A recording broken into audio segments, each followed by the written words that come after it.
I'm Mike Darda. And I'm Andrew Darda. And together, we're the founding agents for the Compass Real Estate Office in Cape Coral, Fort Myers, and the Beaches.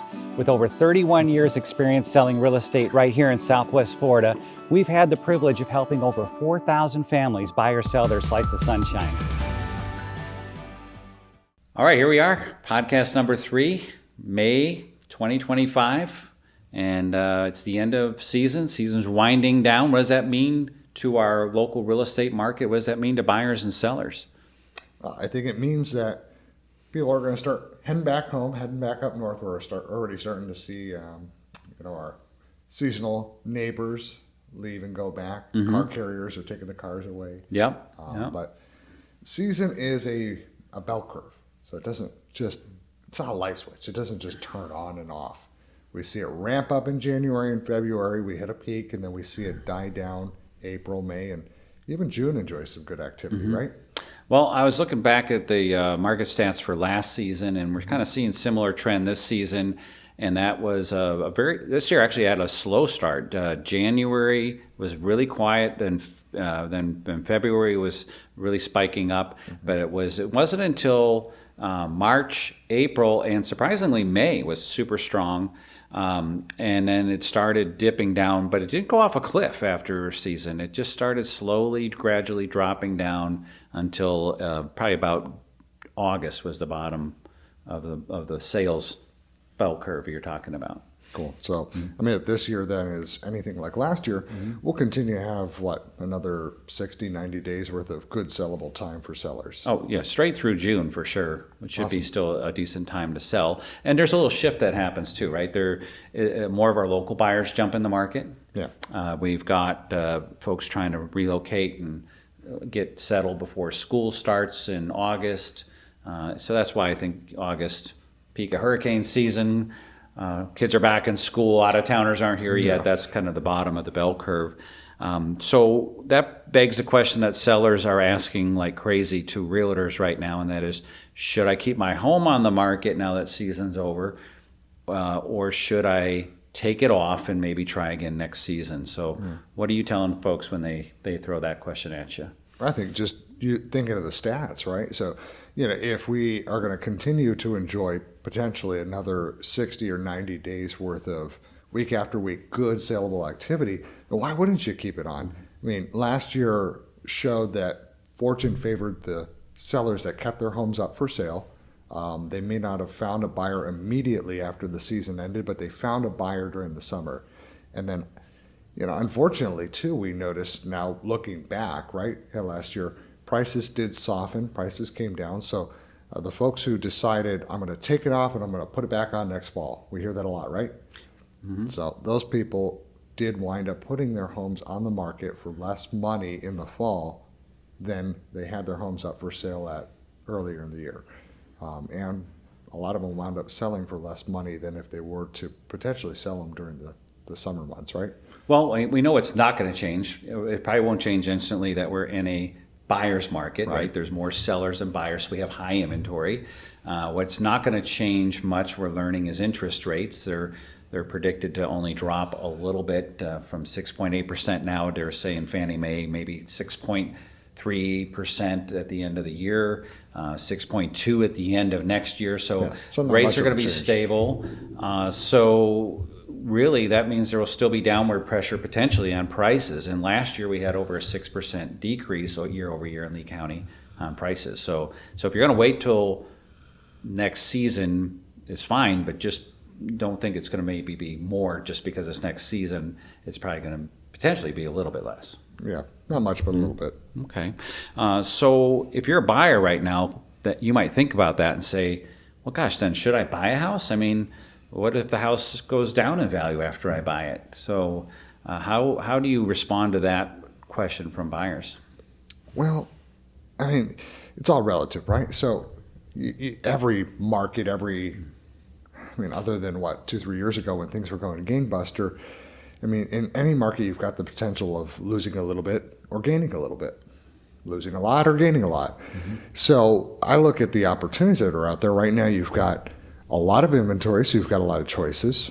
You can look around. You could spend your time. You don't feel like your back's against the wall. There's no multiple offers going on. So you look around. You find the home that you like. There's no pressure. Sellers are willing to negotiate with you. They might even repair something for you if you find it broken in inspection. So I mean, it's a great time from that perspective to be a buyer. And if prices do come down a little bit over the next couple of months that you own the home, over the long term, the next 2, 3, 5, 10 years, prices will level out and go up, and you'll have equity in your house. It's a long-term play. Yeah, so that makes a lot of sense. And I noticed who is buying, regardless, is we're seeing a good migration pattern happening from the east coast of Florida, cities like Miami, Fort Lauderdale, moving to southwest Florida. So that's become a solid relocation market that's going on very strong right now. Oh yeah, it's happening in all price brackets. We've had buyers come from Boca on the other coast, Fort Lauderdale for higher end homes, and we've had a lot of buyers come from Miami, Hialeah, Fort Lauderdale as well. Some of those cities to the affordable markets, new construction, homes around the 500 and below price brackets. So everybody's getting a benefit from that. Yeah, because we're much more affordable, so they can sell their house there and get either a nicer, newer, bigger home here, or maybe they can even just get a nice home and not have a mortgage where they had a mortgage over there. Plus, there's that the lifestyle factor. You've got less traffic congestion. You've got a more relaxed lifestyle over here that's attractive as well. So very interesting migration. So as a seller and you want to tap into that, what are some things to keep in mind that you want to expose your home to those East Coast buyers? Yeah, so it's been interesting to watch this migration happen. And as we've been watching it, there's been a few patterns that have come up, and they've been pretty noticeable. So the realtors have not been afraid of the drive. We've noticed that these agents are locating maybe 5, 10 or more homes. They're setting them up for showings, and then they're driving with their clients across Alligator Alley, and they're showing these homes to their customer here. So the agent's making the travel with the buyers. The lender, a lot of times they're using a lender on the East Coast, and sometimes they're even requesting to use their title company on the East Coast. So knowing that they're not going to just work with an agent on our coast, I think it's important, if you are considering putting your home up for sale, or if you have your home up for sale and it's not selling, look into that connection. Is the real estate office or agent or brokerage you're working with or considering working with large enough to have offices throughout the country, or at the very least offices on the other coast, so that there's a presence there, there's referrals there, there's a connection there, because they're bringing their agents along for the ride.